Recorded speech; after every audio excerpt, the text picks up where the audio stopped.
আমাদের সরকার আমাদের কথা আগে শুনবে। আমাদেরকে চুষ্টি দেওয়া হচ্ছে, এখানে 5% কোটা, ওইখানে ম্যারাথন দৌড়, এখানে ক্রেজ, ওইখানে এই চুষ্টি আমরা মানতে চাই না। আমাদের দফাগুলা আমাদের মতো সহজ সরল। আমাদের দুইটা দাবি, একটা হচ্ছে জুলাই সনদ আর একটা হচ্ছে জুলাই ঘোষণাপত্র। এই দুইটা দাবিতে আমরা আগেও ফরেনসিক সার্ভিসের সামনে মানববন্ধন করেছি, ওনাদেরকে বার্তা দিয়েছি যে আমাদের এই দুইটা যৌক্তিক দাবি আমাদেরকে দিতে হবে। তো ওনারা এই সরকার 3 বার ট্রাই করেছে কিন্তু দিতে পারে না, 3 বার কথা দিয়েও আমাদেরকে কথা রাখতে পারে না।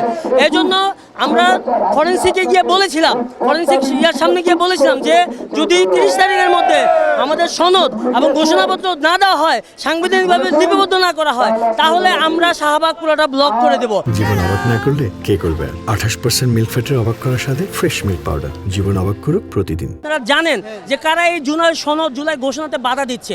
আমাদের যে ডক্টর মোহাম্মদ ইউনূস, ওনাকে প্রেশার ক্রিয়েট করতেছে যাতে এটা বাস্তবায়ন না হয়। তো আমরা চাই ডক্টর মোহাম্মদ ইউনূসকে আমরা বসাইছি, আমাদের এই জনতা তাকে বসানো হয়েছে। তিনি অন্য দলের কথা কেন শুনবে? এবং উনি ভালো করে জানে যে অন্য দলগুলা বিগত 16-17 বছর কোথায় ছিল, গর্তে ছিল আর লুকায় ছিল। তো উনি কেন ওনাদেরকে প্রাধান্য দিবে? আমাদের সরকার আমাদের কথা আগে শুনবে। আমাদের যে দাবিগুলো আছে, আমরা তো বলি না যে আমাদেরকে কোটা দেখ, আমাদেরকে চুষ্টি দেওয়া হচ্ছে, এখানে 5% কোটা, ওইখানে ম্যারাথন দৌড়, এখানে ক্রেজ, ওইখানে এই চুষ্টি আমরা মানতে চাই না। আমাদের দফাগুলা আমাদের মতো সহজ সরল।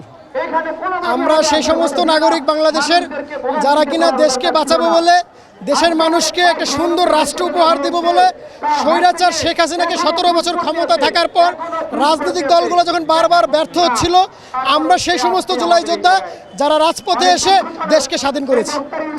আর আজকে স্বাধীনতার বিনিময়ে আমরা যেন দ্বিতীয়বার কোনো স্বৈরাচার এই বাংলাদেশের গদিতে বসতে না পারে, সেইটার জন্য আমরা জুলাই ঘোষণা এবং জুলাই সনদ এই দুটো জিনিস চাচ্ছি। এবং এই দুটো জিনিস অবশ্যই রাষ্ট্রীয় সংবিধানে অন্তর্ভুক্ত করতে হবে স্থায়ীভাবে। অস্থায়ী কোনো কিছু বুঝি না। এই দেশে কিভাবে সংবিধান হবে, কিভাবে রাষ্ট্র পরিচালনা করবে, কে ক্ষমতা আসবে, কে নির্বাচন করবে, এটা রাজনৈতিক দলগুলো করতেই পারে, কিন্তু প্রাথমিক যে বিষয়গুলো দেশ গঠনের ক্ষেত্রে, সেটা অবশ্যই যাদের রক্তের উপরে দেশ স্বাধীন হয়েছে, যাদের পরিবারের স্বজন হারিয়েছে, আমার 2000 সহযোদ্ধা শহীদ হয়েছে, আমার 30,000 সহযোদ্ধা অঙ্গহানি হয়েছে, তাদের কাছ থেকে ডিসিশন নিতে হবে। আর সেই জুলাই ঘোষণা, জুলাই সনদ নিয়ে রাজনৈতিক দল এবং উপদেষ্টা মহল তাল বাহানা করছে। তো আমি বারবার হুঁশিয়ার করছি, আমার মনে হয় না এদের লজ্জা শরম আছে। এদের যদি বুকের পাটা থাকে, এরা যদি সত্যকারের দেশপ্রেম রেখে থাকে, এরা যদি সঠিকভাবে দেশে কাজ করে থাকে, আসুক এখানে আমার সামনে ফেস টু ফেস। আমি কথা বলবো, সে কথার জবাব দিবে, সে প্রশ্ন করবে, জুলাই যোদ্ধারা তার প্রশ্নের জবাব দিবে। এই হিম্মত কি তাদের ভিতরে আছে? হোক সেটা রাজনৈতিক দল, হোক সেটা আমার উপদেষ্টা মণ্ডলী, আমার তাতে কিচ্ছু যায় আসে না।